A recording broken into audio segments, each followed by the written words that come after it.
Hello বন্ধুরা, সাধারণত আমরা পনিরের পেঁয়াজ ও কাজু বাটা দিয়ে রান্না করে থাকি ও সেটা খেতেও খুবই সুন্দর লাগে। কিন্তু নিরামিষ এই পনির আলুর তরকারি খেতে খুবই সুন্দর লাগে।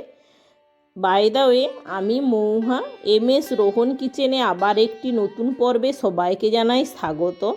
নিরামিষ পনির আলুর তরকারি বানানোর জন্য প্রথমে আমরা এখানে নিয়ে নেব 200 গ্রামের মতো পনির।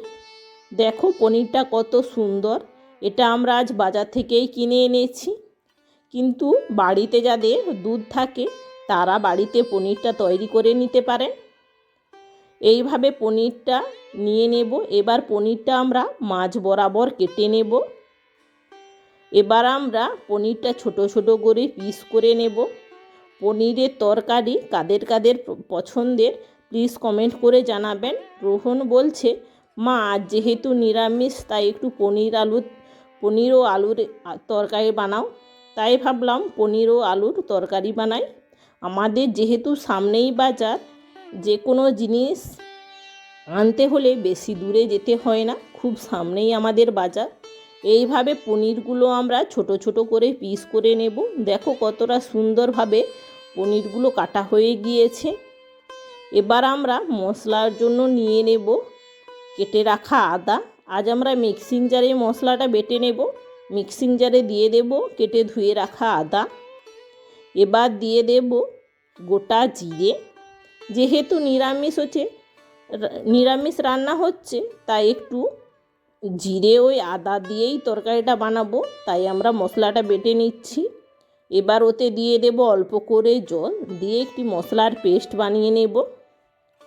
এবার একটি কড়াই গরম করে দিয়ে দেব সরষের তেল।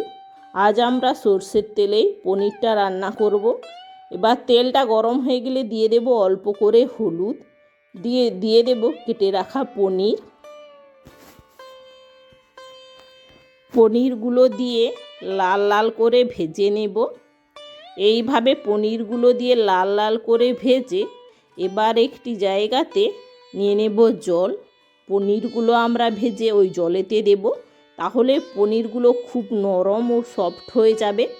এইভাবে পনিরগুলো ভেজে সব পনিরগুলো আমরা জলেতে রেখে দেব।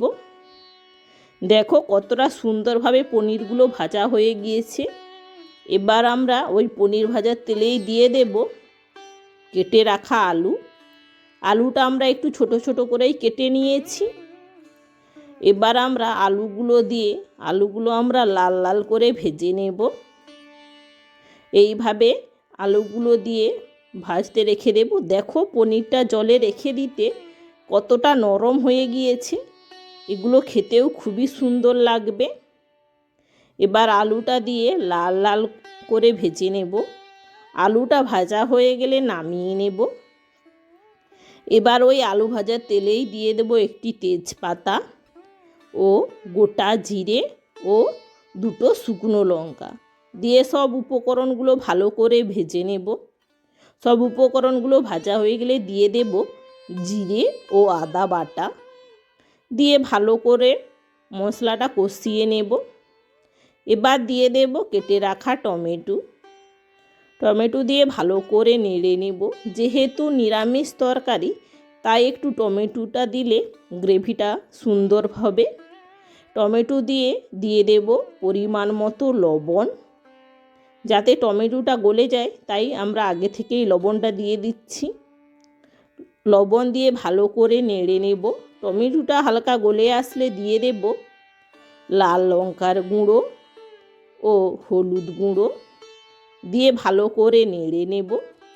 লাল লঙ্কার গুঁড়ো হলুদ গুঁড়ো দিয়ে ভালো করে নেড়ে দিয়ে দেব অল্প করে জল।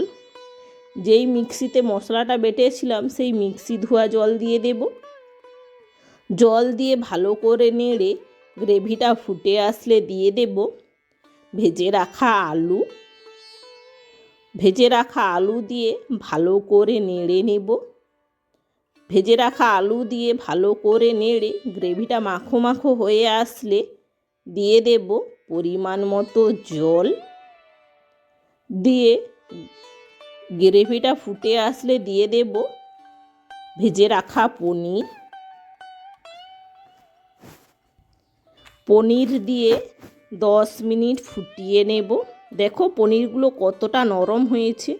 পনিরগুলো দিয়ে 5 থেকে 10 মিনিট ভালো করে ফুটিয়ে নেব। এইভাবে গ্রেভিটা মোটা হয়ে আসলে ভালো করে নেড়ে নামিয়ে নেব। আমাদের রেডি নিরামিষ পনির আলুর তরকারি। আজকের এই ভিডিওটি কেমন হয়েছে প্লিজ কমেন্ট করে জানাবেন।